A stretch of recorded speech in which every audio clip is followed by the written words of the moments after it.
Hi, Clément. It's great to have you back for this new economic deep dive. Last month, we talked about the decline of multilateralism and its effects on our economies and financial markets. Today, we're going to explore an increasingly vital aspect of economic analysis, geopolitics. In a world that is constantly shifting, geopolitics has become an essential factor, more relevant than ever before.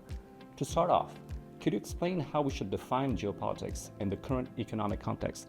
How does geopolitics interact with new economic priorities, such as industrial policies, for example?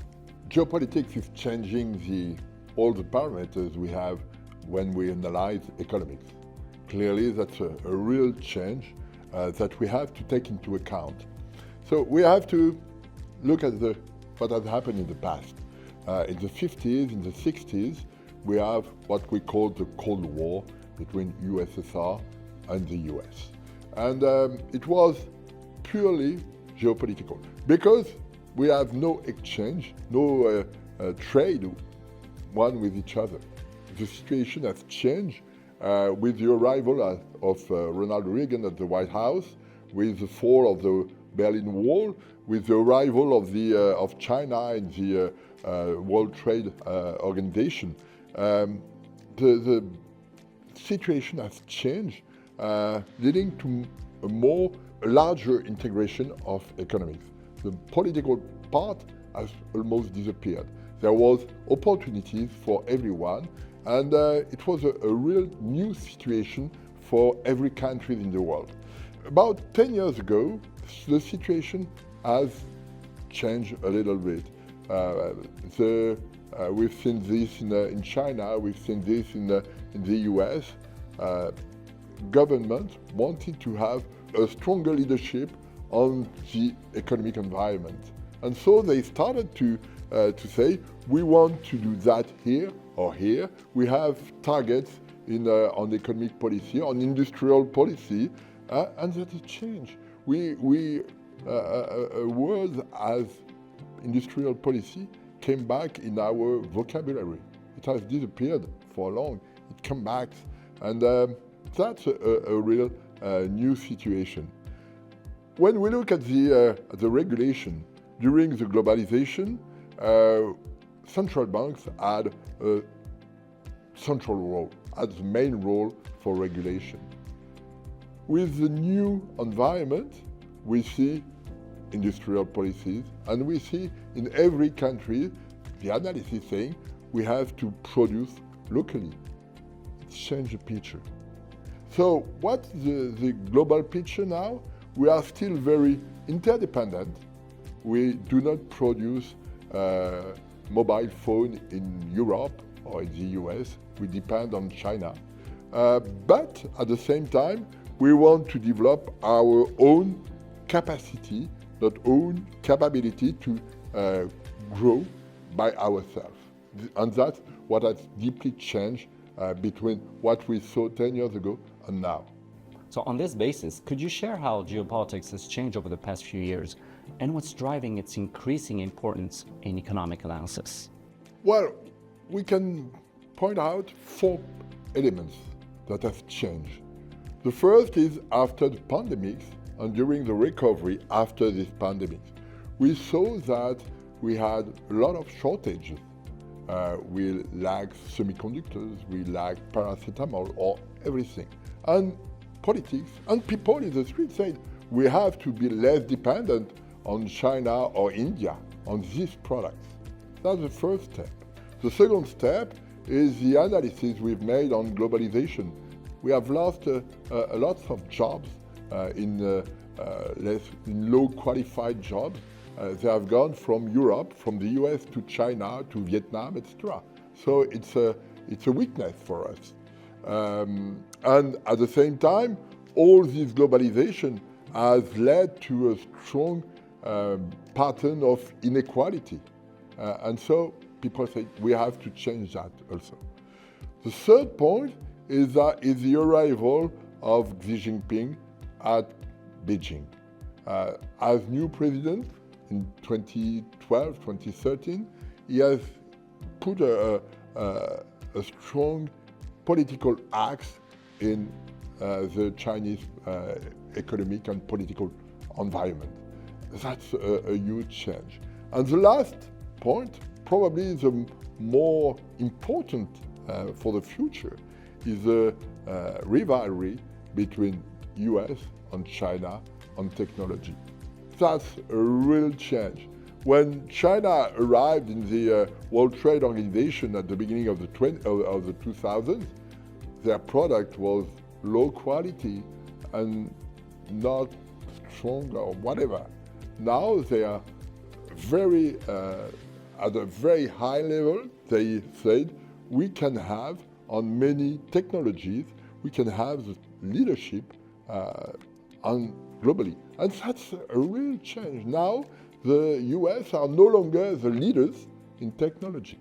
And that's a kind of war we will have between the two. And that's new. That's a real difference. And what is important is that now we have this rivalry in terms of economics, but at the same time, we see that on political environment, they want to have their own autonomy. China wants to develop its own world, the US wants to develop its own world. And that's really new, and that's what changed dramatically for us as economists. Taking a step back, what challenges and opportunities does this new geopolitical dimension present for economic decision makers? How does it change the way we understand and forecast long-term economic trends, as well as how we design and implement industrial and economic policies? What has changed globally is that in the past, we used the same rule or consistent rule between countries. So this environment, the momentum of the global economy was quite simple,